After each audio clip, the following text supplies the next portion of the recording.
어차피 이제 보상한 손해라 이런 부분들은 워낙 많이 보셨으니까 한번 내용들 그냥 쭉 한번 훑어보세요.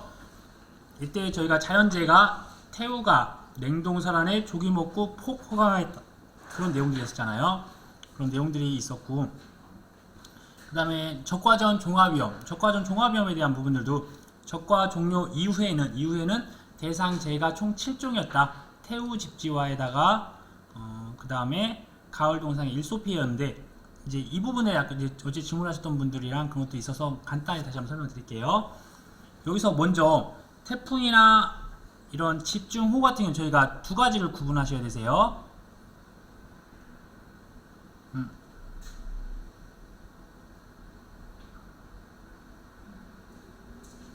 그러니까 지금 여기서 보면 이 발령한 지역에 대한 바람과 비를 말하는 게 태풍이에요. 그러니까 기상특보만 있어도 돼요.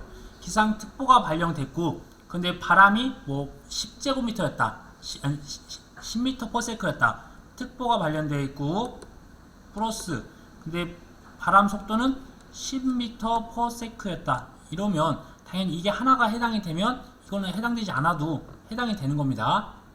둘 중에 하나만 되는 거예요. 둘 중에 하나는. 3m는 그게 가능한데 적화 종료 그러니까 저기는 가능 안 한 걸로 알고 있어요. 근데 이제 또 보면 인삼에는 또는 하는 게 나옵니다. 네네네. 예. 근데 페이지에 보면. 근데 태풍 또는 네, 맞아. 이것도 마찬가지입니다. 이것도 마찬가지로 태풍 주의보가 발령이 되는데 최대 순간 풍속이 10m/s를 이렇게 줄 수가 있어요. 그러니까 기상특보라고 태풍 주의보가 줬거나 태풍 경보가 나왔어요. 그렇게 나와 있으면 태풍에 대한 특보에 해당되는 거니까 당연히 해당이 됩니다. 그런데 네, 저는 지금 적과 이전과 인삼이 그 부분이 차이가 있더라고요. 네, 맞습니다. 인삼은 분명히 그 뒤에 보시면 네. 또는 앞에 것도 되고 뒤에 것도 되고 그렇게 네. 근데 이제 저희가 강풍에 대한 조건은 최대 순간 풍속 14m/s 이상이어야 된 강풍이지만 태풍에 대한 주의보나 태풍에 대한 경보는 바람 속도 얼마라고 나와 있지 않고 바람과 비가 동반한 태풍 특보만 있으면 되는 거예요. 그래서 둘 중에 하나만 달성하면 되는 거니까 이런 것들 주의하시고, 또 역시나 마찬가지로 집중호우에 대해서 기상특보가 많이 발령됐어요. 그럼 당연히 기상특보가 발령됐다고 호우주의보나 호우경보가 발령됐다고 하면 그런 부분에 대해서 인정을 받는 거예요. 근데 여기서 또 집중호우라고 하는 부분이 12시간 누적 강수량이 80mm라고 플러스가 되어 있으면 당연히 인정이 되는 건데, 기상특보가 호우에 대한 기상특보가 뭐 주의보나 경보에 대해서는 그게 뭐 12시간인지 24시간인지 어떤 기준이 없잖아요. 아무튼 특보가 발령된 상태에서 12시간 동안에 60mm가 또 나왔다라고 하더라도 특보가 이미 발령이 되어 있으니까 인정이 된다, 이렇게 봐주셔야 되는 거예요. 다 똑같습니다. 그리고 이제 지진에 대한 부분들은 이제 주의해야 될 게, 이게 위치하고 그 인접한 데까지 지진에 대해서 인정을 해준다는 것도 있었고요. 그 다음에 가을 동상에 이제 여기에 나와 있어요. 이 피해에 대한 부분이 언제까지 인정되냐면 단감 떨분감에 대해서 10월 31일까지 발생한 가을 동상해로 나무의 전체 잎 중 50% 이상이 고사된 경우에 피해를 인정한다라고 하는 부분이, 이게 정상 과실에도 일정한 부분들 인정해준다는 파트가 여기입니다. 그래서 뒤쪽에는 따로 이런 문구가 없고, 이걸 이제 이 피해, 저희가 가을 동상해로 이 피해가 원래 가을 동상해라고 하는 거는 과실에 대한 부분만 인정을 해줘야 돼요. 근데 거기서 이 피해를 인정해준다라고 하는 부분들은 50% 이상 고사가 됐고, 그 다음에 저희가 봐야 될 게 10월 31일인지 그 이전인지 그 이후인지를 봐야 돼요. 이제 11월 달이라고 하면 이제 과실만 인정해주고, 추가적으로 이 피해에 대해서 정상 과실에 인정해주지 않는다. 그러니까 당연히 과실은 가을 동상의 보험 기간이 9월 15일까지, 11월 15일까지니까 과실에 대한 부분 다 인정해주는 겁니다. 근데 단 이런 이 피해에 관련된 부분이 10월 31일까지 있었을 경우에 이런 부분이 있다. 단감 떨분감밖에 안 되는 거 맞죠? 네, 단감 떨분감만 해당되는 겁니다. 잎에 대한 부분들은 단감 떨분감만 되니까요. 잎은 10월 31일까지고 과실은 11월 15일. 네, 맞습니다. 네. 그래서 과실은 이제 11월 15일까지 다 보장받는 거고요. 나머지 부분들은 한번 이제 보시고, 또 역시나 여기서도 지금 여기서는 발령한 때 뭐 콤마를 주거나 또는 이런 부분이 됐잖아요. 바람기가 또는이라고 되어 있고 위쪽에 콤마가 되어 있거나 어차피 똑같은 겁니다. 똑같은 말이니까 태풍 강풍에 대한 부분들도 이 바람과 비 근데 이게 특보가 발령한 때 특보가 발령해야 되고 역시나 위에도 특보가 발령한 때 이런 것도 숫자적인 부분들만 주의해서 봐주시면 되세요. 특히 냉해랑 폭염이 가을 동상의 파트랑 그 다음에 일소 피해의 파트랑 좀 약간 차이가 나는 부분들이 있었잖아요. 그런 것도 좀 구분하시면 되세요. 그 다음에 복분자 무화과에 대한 태풍 강풍 우박은 적과점 종합이하면 내용이 똑같으니까 기억하시고 그 다음에 과수 보장별 어떤 보상하는 손해 파트에서 저희가 나무 손해 보장을 하는 품목이랑 나무 손해 보장하지 않는 품목 정도는 기본적으로 암기하셔야 될 것 같고 비가림 시설에 대한 부분들이 포도, 대추, 참다래라는 거 그 다음에 화재에 대한 부분들은 특약으로서 가입을 했다는 거 그 다음에 가격을 하락을 보장하는 총 7가지 품목도 당연히 암기하셔야 되겠죠. 그래서 과수에는 포도 품목만 그 다음에 밭작물에서는 마양, 감고, 양콩 이렇게 되는데 이때 감자가 가을 감자만 된다는 것도 주의하시고요. 이때 감자로 쓰면 틀렸다고 할 수도 있습니다. 그러니까 가을 감자만 해당된다. 그다음에 병충해 보장해주는 게 세균 구멍병이 복숭아가 있었고 나머지 부분은 앞에서 봤던 부분이니까 패스하도록 하겠습니다. 그 다음에 병충해에 대한 부분이 총 4가지로 되어 있는 게 복숭아, 벼, 그 다음에 감자에 대한 부분들 또 역시나 고추에 대한 부분들 하나하나 구분하시고 이 감자 병충해를 1급, 2급, 3급을 하고 고추 병충해를 1등급, 2등급, 3등급이라고 한다고 하는 것들이 있긴 하는데 크게 중요한 부분은 아닌 것 같으니까 그래도 한번 구분해서 이론서에 써 있으니까 이대로 한번 봐주세요. 아무래도 감자는 계속 피해가 있으면 피해가 있는 것도 확인하다가 수확 적기에 수확량 조사 통해서 한 번에 인정을 하니까 인정 비율이 90, 70, 50으로 좀 높고 고추 같은 경우는 피해가 있을 때 사고 접수가 있을 때마다 인정을 해주다 보니까 인정 비율이 70, 50, 30으로 좀 낮다. 그 다음에 자기부담 비율도 사고 접수할 때마다 자기부담금을 차감해야 되니까 잔존 보험 가입 금액의 3% 또는 5%로 다른 작물에 비해서 자기부담 비율이 좀 낮아요. 그런 것도 좀 기억하시고요. 그래서 여기서 복숭아, 벼, 고추의 경우에는 그래도 최소한 병충해 명까지는 암기하셔야 된다는 거. 고추만 한번 보도록 할게요. 그래서 역풋, 바세탄, 그다음에 제시, 담담, 흰균, 무진, 기타. 그리고 지금 이게 흰가루병이 30%인데 저희 얼마 전에 뉴스를 보니까 요즘에 가물고 해서 흰가루병이 좀 많이 있다고 하네요. 어떻게 또 출제자분들이 또 그런 기사를 보고 또 흰가루병에 대해서 말할 수도 있으니까 흰가루병 보시고요. 그 다음에 지금 원예 버섯 관련된 이 부분이 작년 7회 기출문제를 15점짜리 나왔던 15점짜리가 뭐였냐면 1번, 2번, 3번을 쓰는 게 이게 15점짜리였었어요. 그러니까 이제 이런 식으로 해서 1번, 2번, 3번 이렇게 명확하게 나와 있는 부분들이 어느 부분에서 나올지는 몰라요. 그런데 이제 1과목 같은 경우 이렇게 서술하는 부분의 비중이 그래도 2과목보다는 더 많으니까 이런 부분들 놓치시면 안 되니까 기준만 다 명확히 하시고 하시면 되는 거예요. 이거 다시 한번 간단히 설명하면 원래는 이 주가 되고 종이 되는 부분이 있을 때 이 주가 되는 게 시설이잖아요. 시설에 직접적인 피해가 있어야 돼. 직접적인 피해가 있어야 원래 이 시설이 피해가 입어서 그런 걸로 인해서 또한 시설 작물에 피해가 있으면 당연히 인정을 해주는 건데 이 시설에 대해서 직접적인 피해가 없었을 경우에는 어떠한 이런 부분에 대해서 전체 자연재해라는 단서조항이 있었고 거기에 작물에 대해서 70% 이상에 대해서 피해가 있고 작물에 대한 재배 포기까지 하는 경우가 인정을 됐던 부분이 있었잖아요. 그 다음에 역시나 시설에 대한 직접적인 피해가 없는 두 번째는 어떤 기상청에서 발령한 기상특보 관련된 지역에 기상특보 관련된 재해가 발생했을 경우 기상특보가 아까 태풍이나 집중호우처럼 큰 대상 재해니까 이런 게 있었을 경우에 된다. 봐주시면 되세요. 당연히 이제 주의해야 될 게 조수에는 따로 이제 별도로 보장을 안 해주는 거죠. 직접적인 피해는 조수에도 보장해주지만 이런 간접적인 그 시설에 직접적인 피해가 없었을 경우에는 그 또한 시설이라고 하는 거는 조수회로부터 보호를 받기 위한 것들인데 그런 부분을 보호받지 못했으면 그런 부분을 보존해주지 않겠다는 거잖아요. 한번 내용들 한번 관련돼서 있으니까 한번 읽어보시고요. 표고버섯 확장용 담보에 가입한 경우에 네네. 1번도 해당이 네네네네. 네, 모든 버섯은 1번만 해당이 되는데 표고버섯은 이걸 가입하면 2번, 3번이 추가로 되는 거죠. 추가로. 2번, 3번이 추가로 되는 경우가 됩니다. 이제 여기까지에 대한 부분들로 해서 보험 어떠한 보장하는 손해 부분이 어떠한 그 안에서 내부적으로 나올 수도 있고 아니면 이렇게 직접적으로 15원짜리 나올 수도 있고 하는 부분이 있으니까 보시되 근데 출제 비중은 그렇게 높지는 않았어요. 과거에 지금까지. 한번 예전에는 보상한 손해에 대한 부분을 다 쓰시오, 보상하지 않는 손해에 대한 부분을 쓰시오 하는 부분들이 있긴 있었는데, 근데 사실은 이제 보상하는 손해 쪽이 더 많이 나와요. 자연재해, 조수의 화재, 어떤 특정 재해 그런 것들이 더 많이 나왔고 보상하지 않지만 어차피 이게 보상한 손해 파트네요. 그래서 한번 여기까지 기억하시고, 그 다음에 이제 출제 비중이 높았던 부분이 이제 보험 기간입니다. 이건 이제 매년 출제가 돼요. 보험 기간 파트는.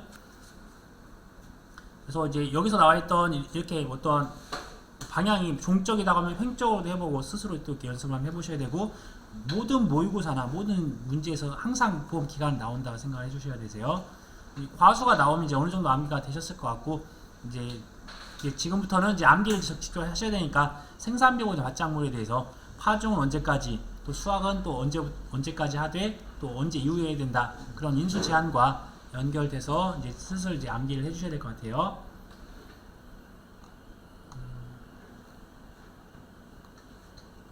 한번 이 내용들은 다 아실 거니까 한번 이거 내용들 한번 패스하고 한번 문제를 한번 보도록 할게요.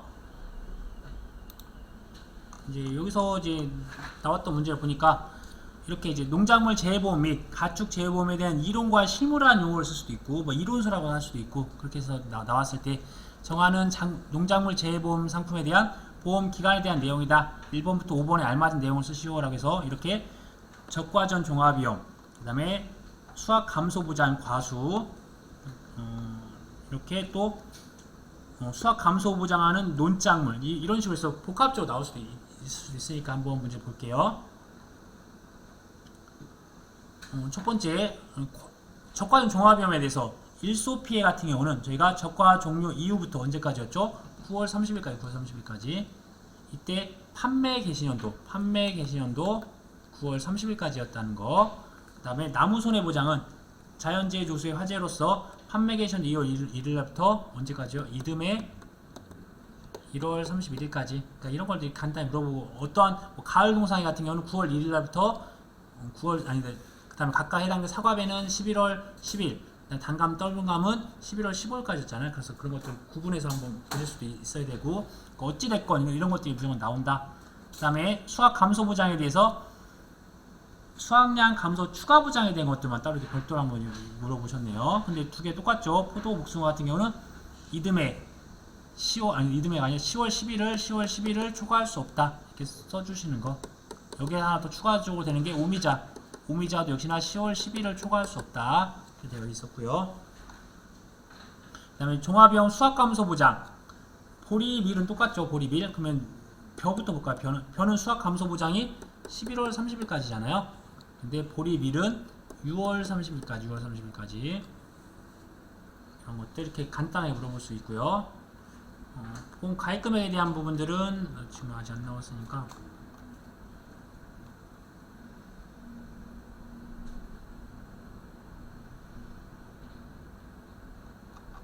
다시 한번 또 내용을 한번, 그래도 보험 기간 내용을 한번 간단히 훑어볼게요. 특별한 내용이 없으니까 한번 넘어갈 거고요. 그리고 또 저희가 이제 이걸 보실 때도 항상 이 공통된 것들을 보시고 암기하시면 되세요. 저희가 주의해야 될 게, 원칙은 맨 위에 있는 게 원칙이라고 했습니다. 과실은 계약처 24시부터 수확기 종료 시점이다. 나무는 판매 개시연도 12월 1일부터 이듬해 11월 30일이다. 저희는 여기서 예외적인 걸 좋아한다고 했습니다. 그래서 가장 많이 나온 게 감귤, 밤, 호두 이런 게 가장 많이 나왔어요. 역시나 이렇게 바라기부터 참다리도 많이 나왔죠. 대추도 많이 나오고, 이런 신초 바라기나 꽃눈 분화기부터 시작한다, 이런 부분들. 그 다음에 감귤, 이런 부분들이 좀 주의했고, 그 다음에 수확 종기가 이렇게 10월 10일 날로 끝나는 거, 9월 30일로 끝나는 거, 뭐 10월 30일 날 끝나는 거, 이런 부분이 있었으니까 이런 것들 기억하시고, 그 다음에 오디나 복분자 같은 경우는 약간 독특하게, 오디는 결실 완료 시점 5월 31일, 그리고 유자가 어디냐? 유자 같은 경우는 수확 개시 시점까지만 보장을 한다는 그런 특징들이 있었잖아요. 이 내용들도 어차피 계속 한번 반복적으로 보셔야 되는 것들이니까 한번 쭉 한번 봐보세요. 제가 좀 추가적인 설명을 할 수 있는 부분들만 더 보도록 할게요. 과거에 또 많이 설명을 드렸으니까. 그 다음에 뭐 특별한 부분 없고, 지금 제가 보장 종료 부분에서 경작불능 보장이 이렇게 출수기로 바뀌었다는 게 벼에 대한 특징들이었으니까 기억하시고, 이렇게 수확 개시 시점까지가 아닌 게 주요한 포인트입니다. 그 다음에 지금 약간 또 오해하시는 부분들이 계시더라고요. 이 마늘에 대해서 이번에 이제 조기 파종이 들어왔잖아요. 조기 파종. 보험에 대한 종기는 다 똑같아요. 보험에 대한 종기. 보험에 대한 종기는 저희가 조기 파종 특약에 가입을 하더라도 조기 파종에 대한 보험에 대한 종기는 10월 31일까지예요. 재파종에 대한 것들은. 근데 그 사고 자체가 한지역 마늘 보험 상품 최초 판매 개시 24시까지 그때 사고가 나야 된다는 겁니다. 사고가 경작불능도 마찬가지로 이때 사고가 나야 된다. 이때 사고가 나야 된다는 거. 이때 사고가 나야 된다는 거. 근데 당연히 이때 사고가 나서 결국은 이때 사고가 나서 재파종 같은 경우는 출현주 수가 3만 정도가 낮아야 되고 경작불능 이때 사고가 나서 당연히 식물재 비율이 65% 미만이 돼야 되는 거죠. 결국은 이제 종기는 어차피 크게 의미는 없습니다. 그리고 이제 종기가 있다고 하면 어떤 조기 파종에 대한 것들도 결국 그 이전에 사고가 나서 재파종을 하는 시기는 10월 31일까지 재파종을 해야 된다는 겁니다. 그 다음에 마찬가지로 이제 경작불능 보험에 대한 종기는 없죠. 언제 사고가 나냐가 시점이 중요한 거니까. 그 다음에 여기서 인수 제한 관련돼서 이렇게 한지역은 10월 10일 이전이었다. 그 다음에 뭐 양파 전, 양파는 9월 30일 이전에 정식을 해야 된다. 양배추는 9월 30일 이후에 정식을 해야 된다. 그래서 지금 사실 이제 이런 것들이 숫자가 많이 나오다 보면 헷갈릴 수가 있지만 좀 잘 기억해 주셔야 되세요. 그 다음에 경작불능에 대한 사료용 옥수수와 그 다음에 조사료용 벼가 경작불능만 해당이 되는데 각각 8월 31일이라는 거 그런 공통분모였죠. 그 다음에 네 6월 30일이요?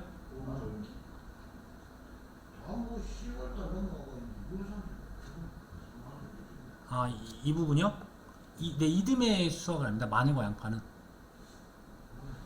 그러니까 네, 가을에 심어서 지금 올해 내년에 수확 내년 5월 6월에.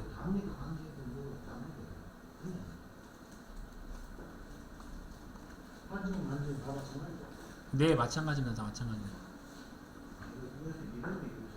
네, 근데 과거엔 이듬해라는 문구가 있었는데 지금 다 빠져 있으니까 저희가 이제 가을에 심어서 다음 봄에 수확한다 이렇게 생각해 주셔야 되세요. 이듬해 들어가야 되는 거 아닙니까? 아니 근데 안 들어와 있어요 다. 안 들어가 있습니다. 네, 과수도 다 이듬해 수확을 합니다. 과수 다 이듬해 수확을 하는데 다 이듬해라고 들어와 있는 거는 복분자, 무화과.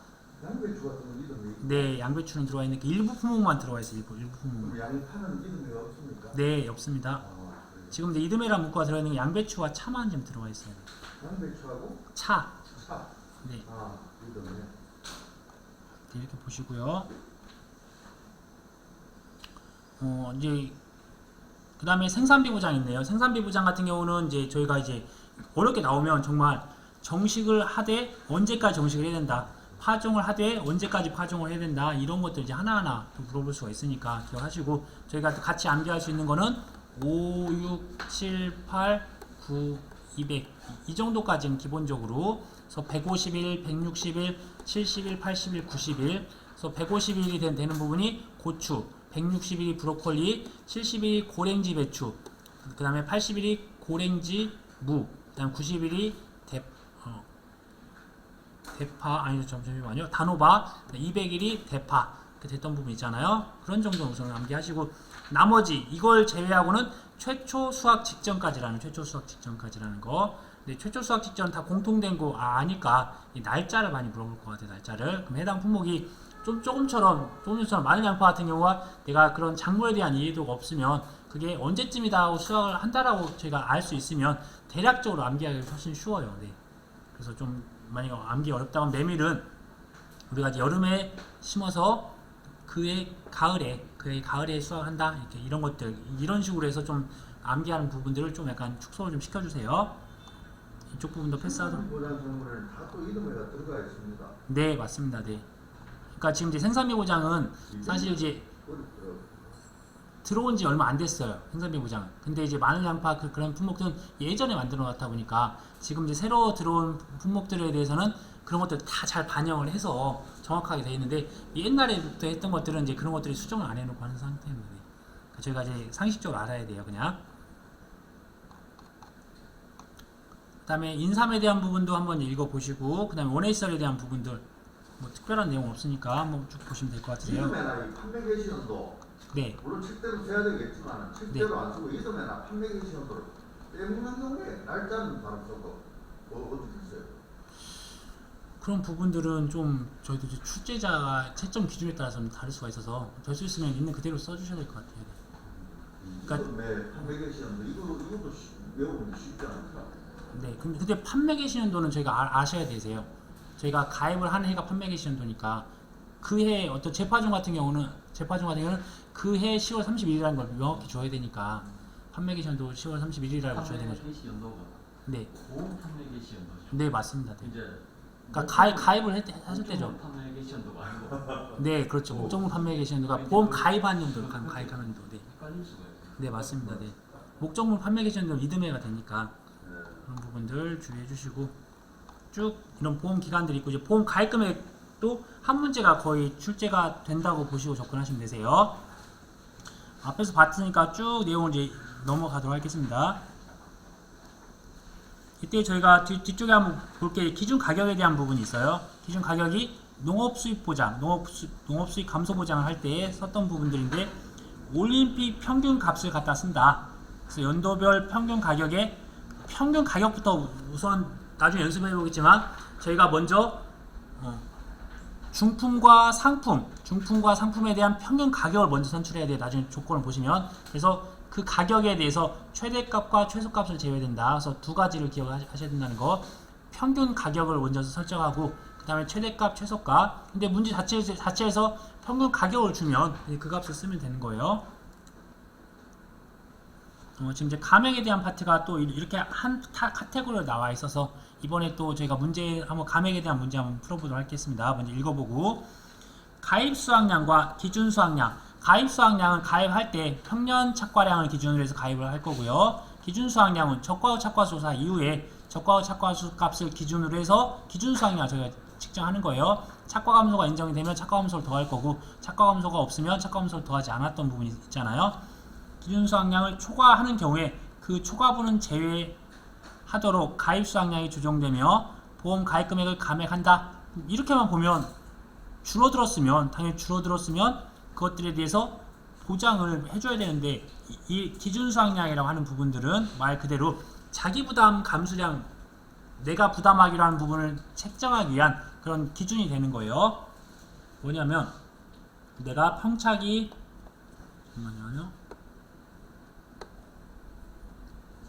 평착이 1000이었는데 적과 후 착과량이 이게 700이었다.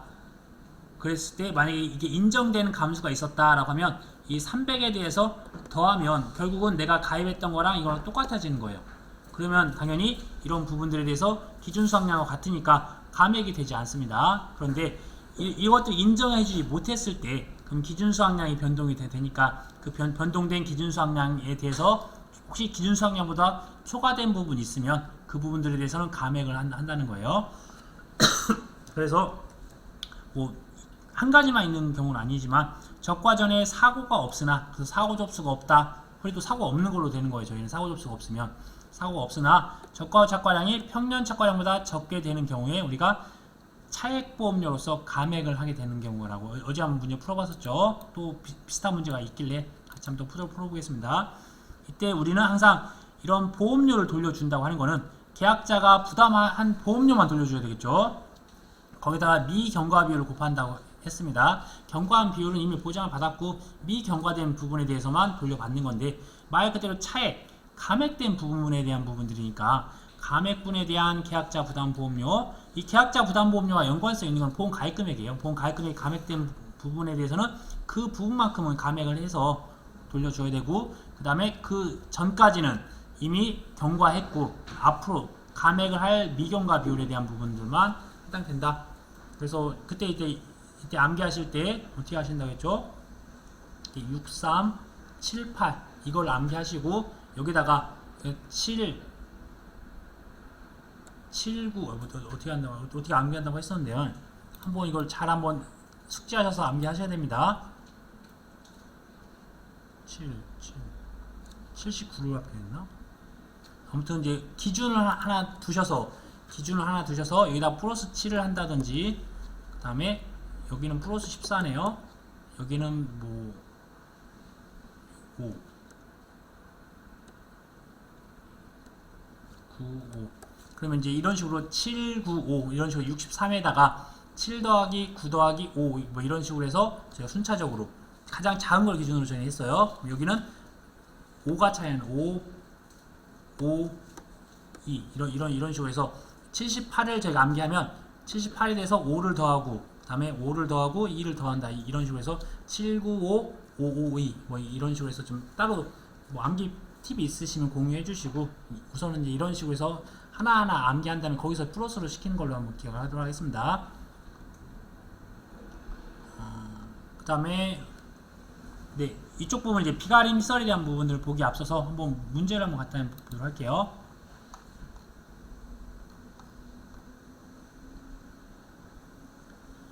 이제 다른 데서 이제 문제를 한번 이제 보니까 어떤 식으로 나왔냐면, 이러한 조건 종합변 방식에서 아래의 내용을 보고 물음에 답하시오라고 해서 이제 15점짜리로 문제 줬는데, 사과 품목이었고 보험 가입 금액이 4천만원이었고 평년 착과량이 이렇게 2만 kg이었다. 적과 전에 사고가 없었다라고 하였을 경우에 보험 가입 금액을 감액하는 사유에 대해서 서술하시오. 그러면 여기서 사유에 대해서 서술하시오라고 하는 부분들은 위쪽에 있는 문장을 갖다가 쓰는 게 아니라 저희 지급 사유를 쓰시오라고 하면, 만약 예를 들어서 피해율이 40% 나왔고 자기 부담률 20% 나왔다. 그럼 뺐더니 피해율이 40% 나와서 자기 부담률 20% 뺐더니 이 부분이 초과해서 보험금 지급했다, 그렇게 쓰는 게 아니라고 말씀드렸어요. 지급 사유나 이러한 감액한 사유라고 쓰면 앞에서 배웠던 대로, 앞에서 저희 공부했던 대로 지급 사유를 그냥 그대로 쓰시는 거예요. 이 부분들을. 적과 전 사고가 없으나 적과 후 착과량이 평년 착과량보다 적게 되는 경우, 이런 식으로 쓰시면 된다는 거. 그 해당되는 사유 자체를 어떠한 그걸 뭐 근거를 써라 그런 문장이 아니면, 그냥 단순하게 저희는 그냥 이런 감액에 대한 사유, 적과 전 사고가 없으나 적과 후 착과량이 평년 착과량보다 적게 되는 경우 보험 가입 금액을 감액한다, 이렇게 써주면 될 것 같고요. 보험 가입 금액을 감액하시오라고 했네요. 보험 가입 금액을 감액하시오라고 했었을 때 원래 보험 가입 금액이 4천만 원이었어요. 근데 이거를 감액을 한번 해보라는 거예요. 그러니까 저희가 이제 이때 하나하나 또 물어볼 수 있어요. 어떤 부분을 물어볼 수는 모르겠지만, 평년 착과량이 2만이었는데 적과 후 착과량이 15,000이었어요. 근데 아무 사고 없이 줄었다고 하면 지금 실질적으로 얼마만큼 감액이 됐냐면 5천만큼 감액이 됐네요. 그래서 여러 가지 방법이 있습니다. 지금 5천은 우리가 감액된 부분에 대한 보험료를 구할 때 할 수 있는 부분이고, 여기서는 보험 가입 금액을 줄이라고 했으니까 그럼 이때 써야 되는 건 1,500원 쓰면 안 되겠네요. 전체 4천만원 중에서 실제 원래는 이게 지금 여기는 이제 킬로그램당 가격이 안 주어져 있잖아요. 저희가 킬로그램당 가격을 구해도 되고, 그러니까 예를 들어서 보험 가입 금액 4천만원 나누기 2만원으로 나눠서 킬로그램당 가격을 구해서 거기다 15,000원 곱해도 돼요. 그러니까 어떤 방법이 없다는 거예요. 그렇죠. 그렇게 해서 구해도 되고, 아니면 또 다르게 2만이었는데 이게 15,000 같은 말이죠. 사실 이거 두 개 나눈 값을 여기다 곱해주는 거니까. 아니면 전체 15,000 나누기 2만원 한 것을 4천만원에다 곱해도 역시나 또 나올 겁니다. 그래서 이제 보험 가입 금액은 뭘로 쓴다? 적과 후 착과량 갖다 쓰겠다. 아무런 사고가 없었으니까 이제 그런 식으로 해서 보험 가입 금액에 대한 감액을 이렇게 물어볼 수도 있고, 그 다음에 차액보험료를 산정하시오라고 했네요. 차액보험료 산정. 그럼 이제 차액보험료라고 하는 부분들을 저희 할 때 우리가 중요한 부분은 차액보험료라고 하는 건 순보험료 중에서 계약자가 부담하는 보험료를 이제 찾아야 내야 되는 거잖아요. 그럼 이제 전체 우리가 순보험료는 구하기는 쉬워요. 어차피 요율표에다가 쓰면 되는 거니까. 근데 여기다가 정부가 부담하기로 한 거, 지자체가 부담하는 게 안 나올 수가 있는 거죠. 여기서 보니까 지자체가 40% 부담하기로 했네. 근데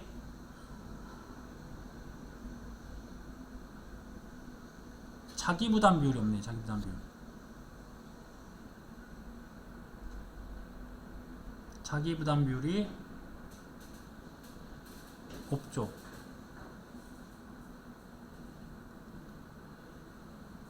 이게 약간 문제 오류네요. 자기부담 비율 없이 보장 수준이라고 하지 말고 그럼 이걸 보장 유형이라고 해볼게요. 보장 유형.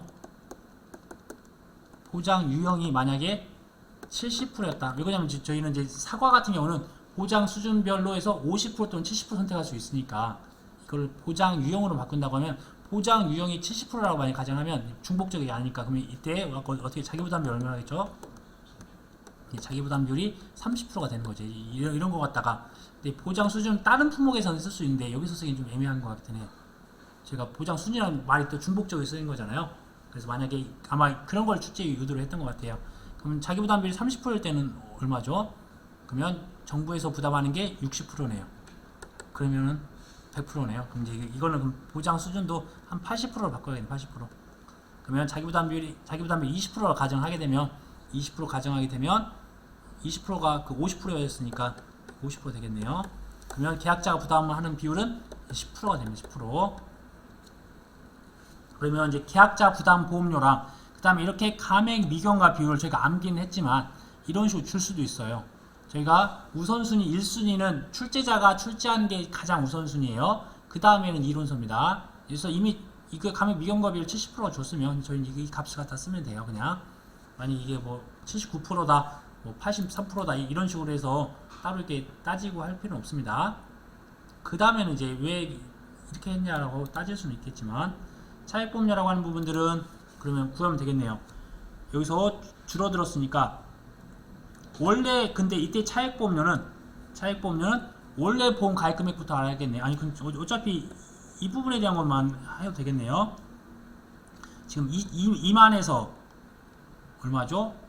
15,000원으로 줄었으니까 이 5,000에 대해서 지금 사실 이제 이게 2,000원씩인가 2,000원 네 이걸 곱하면 이게 5,000에 대한 보험 가입 금액이에요. 5,000에 대한 보험 가입 금액에다가 요율이라고 하는 부분이 지금 보니까 네 4%네 4%가 있었고 곱하기 손해율 따라 할인 할증 20%가 할증했네. 플러스 20%. 특별약관 같은 게 없었고 방제이사 할인율이 30% 있네요. 이렇게 플러스 30%가 되어 있지만 저희는 공부할 때 할인율이 무조건 빼줘야 된다. 특별한 거 없네. 뭐 부보장 및 한정보장 특약이랑 그런 부분 없었으니까 손해율 따라 할인 할증률 이렇게 해서 구한 값이 나올 겁니다. 나온 값이면 뭐냐면 전체에 대한 순보험료가 이렇게 해서 나오면 그 순보험료에다가 곱하기 0.1을 하면 계약자가 부담하기는 보험료예요. 그러면 우리가 이미 감액된 5,000에 대해서 이미 다 계약자가 부담하기는 보험료 나왔고 거기다가 우리가 감액 미경과 비율 70% 곱하면 되는 거예요. 한번 답을 한번 보도록 할게요. 아마 이 부분도 뭐가 좀 잘못될 수도 있는 것 같아요. 아무튼 결국 우리는 적과 전 사고가 없으나 적과 후 착과량이 평년 착과량보다 적게 되는 경우 보험 가입 금액을 감액한다 라고 되어 있네요. 여기는 보장 수준을 이제 80%로 해놨네. 보장 수준 80%. 그러니까 제가 그러니까 보장 유형을 아까 80%라고 이렇게 가정하면 결국 아까 말씀드렸다시피 자기부담률이 그러니까 이거는 이제 보장 수준이라고 80%라고 했는데 좀 약간 논란이 될 것 같아요. 이 부분은 말씀드렸다시피 공통되게 쓰니까 어찌됐건 저희가 이 의미만 알고서 다른 품목에 됐건 자기부담비율 안 주어지면 자기부담비율을 찾을 수 있는 방법은 정부 지원 비율 또는 이렇게 보장 수준이나 보장 유형 갖다 찾을 수 있다. 그 다음에 아까 감액된 부분이 4천만원 중에서 실질적으로 1,500으로 15,000원 바뀌었고 2만원 나눴더니 3천만원으로 바뀌었네요. 이때 정부에서 지원하는 거는 아까 자기부담비율이 20%일 때 정부에서 지원하는 게 50%고 지자체가 40%니까 계약자가 부담하는 건 10%가 되겠네요. 그 다음 차액보험료라고 하는 부분들은 왜 1,000만원이 됐나 모르겠네요. 차액보험료 이 보험료에 대한 보험 가입금액 아까 전에 똑같네요. 5,000 곱하기 아까 2,000원 2,000원 하면 이게 이제 1,000만원인가 봐요. 1,000만원에 대해서 4%. 그 다음에 아까 여기는 그러면 아까 마이너스 20%였나 보네요. 마이너스 20% 손해율 할인 할증률, 그다음에 뭐가 좀 약간 숫자들이 좀 애매하네요. 뭐가 좀 잘못 써 있는 것 같은데.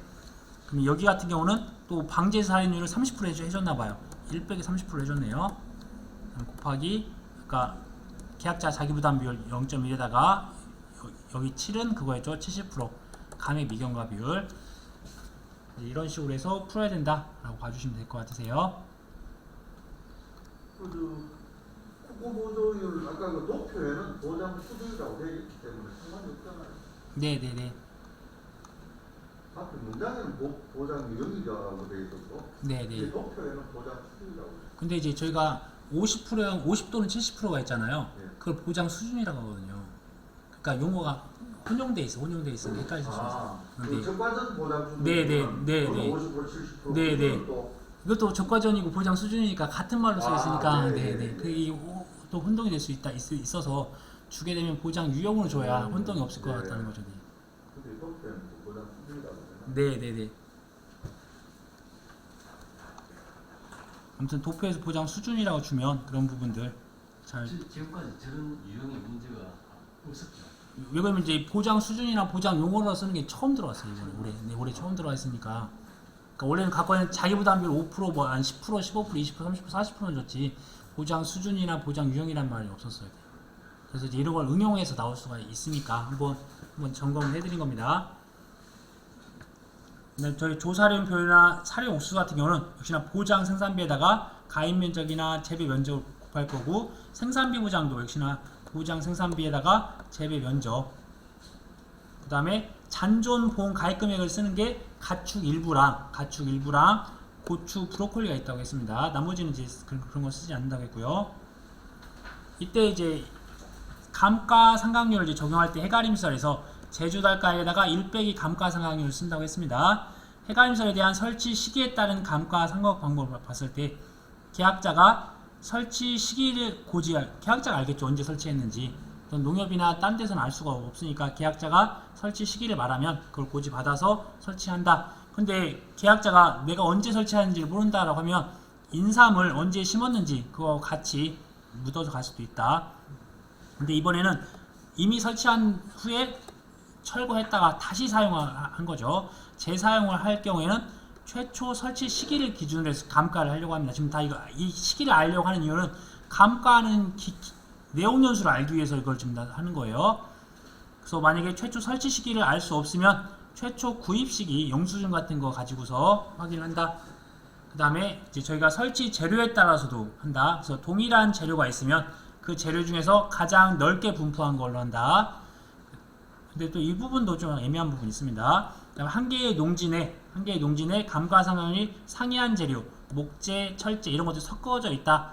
그런데 이건 원래 인수가 부적절하지 인수가 안 되지만 재료별로 설치가 구획이 명확한 경우에만 인수가 가능하다.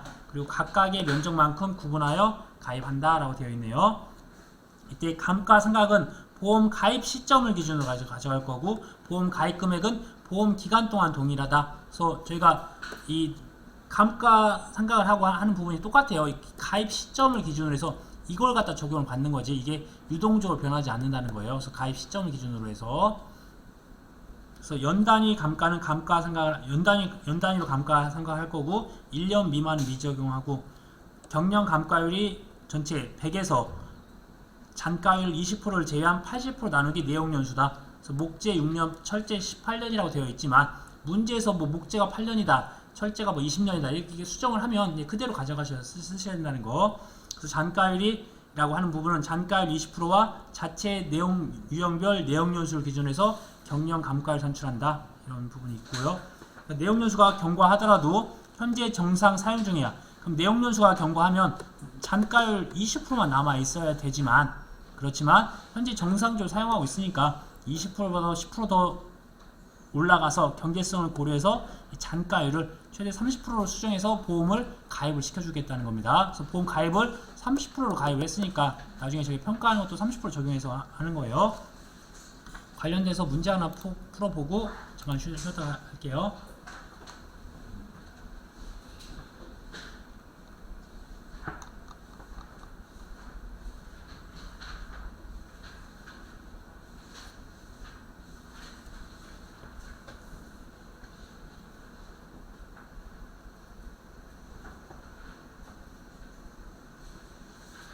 자, 이제 이런 부분 다시 한번 문제 다시 한번 볼게요. 이렇게 목재가 동일하다. 그러면 가장 넓게 분포한 해가림설에 대한 구조체의 설치 시기를 동일하게 적용한다. 그래서 저희가 이제 찾기 게임을 해야 돼요. 찾기 게임. 그래서 보시면 다 목재. 그러면 여기서 면적이 큰 걸 써야 한다는 겁니다. 그건 뭐냐면 저희가 다 합산하면 4,000제곱미터는 변동이 없어요. 결국은 우리가 4,000제곱미터를 설치한 거예요. 그럼 곱하기 이 생산비를 무엇로 쓸까? 그걸 물어보는 거예요. 생산비를. 그러면 여기서 보니까 2,000 제일 높았던 거 이걸 갖다가 내용연수 구하겠다는 겁니다. 이거 갖다가 생산비 구할 때 생산비 구하고 이제 감가를 할 때 가장 많은 걸 기준으로 해서 감가를 하겠다는 겁니다. 지금 2022년 7월에 가입을 했는데 우리는 선택을 이걸로 했잖아요. 그러면 22, 21, 그러니까 18부터 18, 19, 20, 21 여기서 됐으니까 22 이거 안 들어가고 네네 4년이네 4년 18, 19, 20, 21년 4년하고 2개월 4년 2개월이네요. 그렇죠? 18년 5월부터니까 하나 둘 셋 넷 그럼 다섯 번째가 22년 그래 난 알고 18월 되고 19년 5월 되고 네네네 19년 20, 21, 22 네 그러니까 어차피 4년 2개월이에요 4년 2개월 그러니까 여기서 저희가 빼주면 돼 뺄셈을 하면 돼요. 그럼 4년 2개월이면 감가상각하는 내용연수를 우리는 4년으로 잡아요 4년으로 3년 10개월 아니에요? 4년 2개월 그냥 이렇게 22.7에서 그냥 빼기 18.5 이렇게 하시면 4.2 이런 식으로 계산하시면 돼요. 4.2년 그러니까 4년이니까 우리는 내용연수가 아니라 감가상각률을 4년짜리 잡아야 된다는 겁니다. 그래서 이걸 이제 구할 때는 그러면 결국 4,000에다가 보장생산비가 8,000원 구해져 있어요. 그럼 4,000제곱미터 곱하기 8,000원 곱하기 1 빼기 목재는 매년 13.3%씩이잖아요. 33%씩 13.33% 곱하기 4년을 하겠다. 4년 그런 것들 그래서 이제 문제에서 한번 이렇게 봐봤던 거고요. 그 다음에 철제와 목재가 있네요. 그러면 이때는 설치 구역이 나눠져 있으면 각각 구하는 각각 여기서는 이제 특별한 거 없이 이것 따로 구하시면 돼요. 그러면 이것도 2018년 2월 2020년 6월이면 그냥 22년 8월을 기준으로 해서 위에 걸 빼면 18년 2월이잖아요. 그럼 4.6년이에요. 그럼 이것도 4.6년이니까 4년. 이 밑에 거는 22.8 빼기 20.6이니까 2.2네요. 2.2. 그럼 이것도 2년이네. 2년. 이걸 적용하겠다는 겁니다. 한번 이제 답을 한번 보도록 할게요. 첫 번째는 아까 전에 말씀드렸다시피 8,000원씩이었고 4,000제곱미터, 2,000제곱미터, 뭐 1,200제곱미터, 800제곱미터 있었는데 그건 2,000제곱미터가 가장 넓었으니까 그것들에 대한 경과 연수를 구하기 위해서 그런 거 경과 연수. 그러니까 감가를 어느 시점으로 할 건지를 갖다가 하는 겁니다. 그래서 매년 13.33%씩 했으니까 이런 식으로 빼서 한다. 그래서 이런 것들 한번 문제로 한번 보시면 좋을 것 같고요. 자, 다음으로 두 번째는 이게 철제와 목재로 재료가 상이했어요. 상이했어. 그럼 아까 A 같은 경우 4년이었고 B는 이제 2년이었으니까 각각 A와 B에 대해서 각각 구한다. 각각 구해서 그러니까 철제는 4.44%씩 4년, 목재는 13.33%씩 2년 지난 것들을 가지고서 뭐 면적이랑 각각 생산비 곱하는 건 똑같아요. 다 이런 건 다 단순한 거니까. 그래서 이 첫 번째와 두 번째에 대한 이 어떤 상황들을 볼 수 있게 문제가 나와 있어서 이런 부분들로 역시 5점짜리지만 한번 보시면 되세요. 그리고 또 주의하셔야 될 게 10,000원 미만은 절사해야 된다는 10,000원 미만 절사해야 된다는 거. 또 이렇게 유사한 걸로 모의고사 하면 또 다음에 만들어서 나올 거니까 필요하신 부분은 이제 이런 부분 작성을 해보고 메모 한번 해서 구분을 하셔야 된다는 거. 근데 저희가 이론만 보다가 이런 숫자 보는 거가 좀 다를 수가 있어서 한번 기억해 보세요. 네, 그러면 잠깐 쉬었다가 또 다음 시간에 진행하겠습니다.